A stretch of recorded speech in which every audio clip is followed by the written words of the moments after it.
spolek, milé děti, krásné dámy a ctihodní pánové, z nebeské výšiny přináším vám noviny.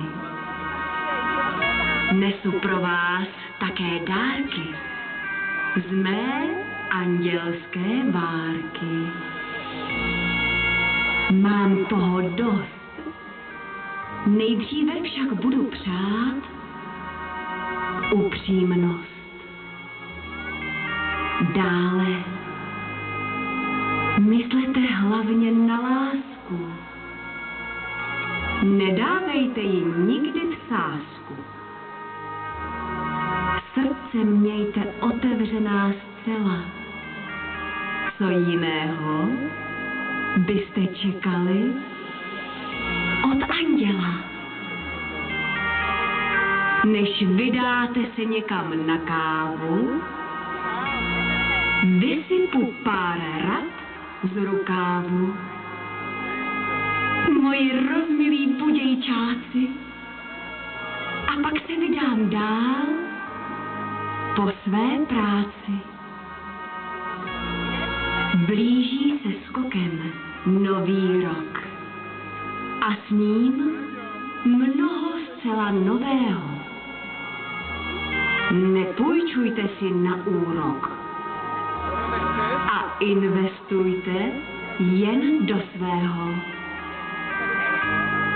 Máte štěstí, že jste Jihočeši. Život váš plyne centrem památek. Pohled na ně přece těší.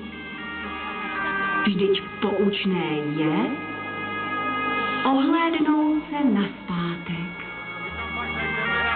Zdravím vás srdečně, všechny děti.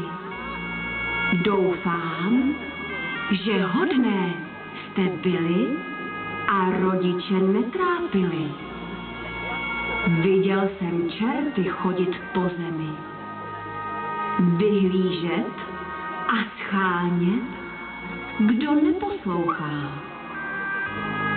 Věřím ale, že jste dítka poslušná, která na rady tatínka i maminky dá.